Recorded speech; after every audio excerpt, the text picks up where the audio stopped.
Before insulated jackets, portable heaters, calorie-dense rations, or weather apps, winter was not a season you prepared for casually. It was the test that decided who lived long enough to see spring. For most of human history, people survived winters with very little gear, very little margin for error, and no rescue coming. What kept them alive was not equipment in the modern sense, but a set of behaviors, priorities, and environmental awareness that have largely disappeared. Understanding how people endured winter with almost nothing requires stripping survival down to its fundamentals. Cold did not kill people quickly. It killed them through exhaustion, bad decisions, and exposure compounded over time. Those who survived understood that winter survival was not about fighting the cold, but managing energy and minimizing loss. They stopped moving long before they felt cold. One of the most counterintuitive winter survival behaviors was deliberate stillness. Movement burns calories, and calories were scarce. People did not wander looking for solutions. They chose shelter early and stayed put, and this reduced sweat, which is one of the fastest ways to die in cold conditions. Wet clothing steals heat far faster than cold air ever could. Historical accounts from Northern Europe, Siberia, and North America all show the same pattern. Once a safe location was chosen, movement was minimized. Tasks were done slowly, deliberately, and with a clear purpose. There was no unnecessary walking, no pacing to stay warm. Warmth came from insulation and protection, not motion. They built insulation from what was already there. Surviving winter with almost nothing did not mean surviving without materials. It meant using what existed naturally. Snow, often misunderstood as a threat, was one of the most valuable insulators available. Snow shelters, windbreaks, and drifts piled against dwellings trapped heat effectively. Snow blocks were dense and dry once cut, creating stable structures that held warmth surprisingly well. Inside shelters, insulation came from layers of organic material. Dry grass, leaves, pine needles, bark, and even packed earth were used to separate bodies from frozen ground. The ground was the greatest heat thief. People understood this instinctively. Elevation and insulation mattered more than wall thickness. They layered loosely, not tightly. Clothing was simple, but it was layered intelligently. Loose layers trapped air. Tight clothing restricted circulation and increased heat loss. Fur, wool, and plant fibers were valued not for fashion, but for their ability to hold dead air. Even poorly made garments worked when layered properly.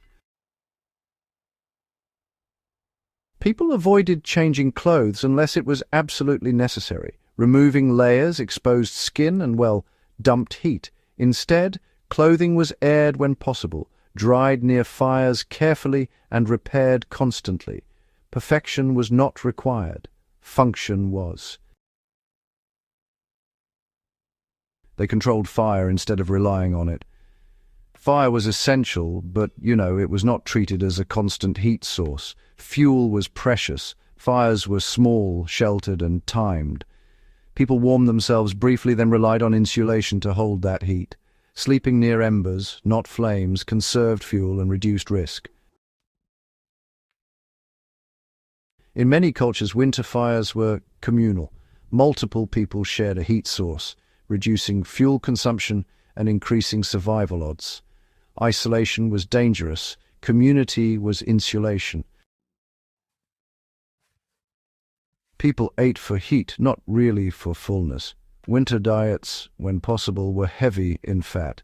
Fat burns slowly and, produces more heat than carbohydrates on their own.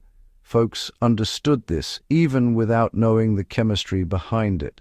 Meat, marrow, rendered fat, and preserved foods were consumed strategically, often before sleep, to help maintain body temperature through the night. Meals were actually timed to match warmth cycles. Eating before rest, rather than after activity, was pretty common. Digestion itself creates heat, and well, wasting that heat while you're active just didn't make sense. Sleep patterns changed in winter too. People slept longer, often in several phases. The long hours of darkness were used to conserve energy, and nighttime activity was kept to a minimum. Sleeping positions were chosen to reduce surface area exposure. Folks would sleep curled up, often sharing body heat with others. Beds were built, not found. Raised platforms, thick bedding, and insulation below the body, those actually mattered more than blankets on top. It's a lesson that, honestly, modern advice still gets wrong. They treated wind as the real enemy. Cold air was manageable, but wind was lethal. Winter survival focused on blocking airflow. Shelters were positioned away from prevailing winds, and clothing openings were sealed. Even minor drafts, they were addressed. This is why so many traditional winter dwellings were low, rounded, or even partially underground. Wind strips heat faster than temperature alone, and blocking it was survival priority number one.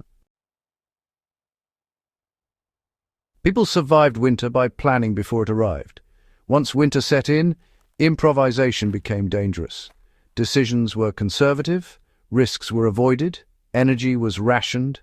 There was no belief in last-minute fixes.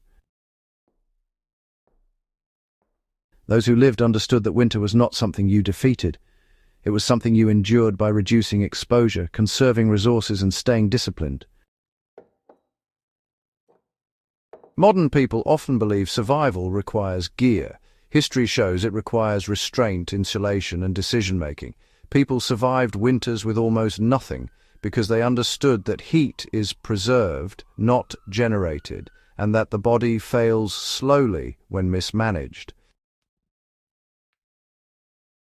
These lessons remain relevant because cold has not changed. Only our assumptions have. If you value survival knowledge grounded in history rather than marketing, subscribe to the channel and share this with others who want to understand how humans actually endured the hardest seasons on Earth.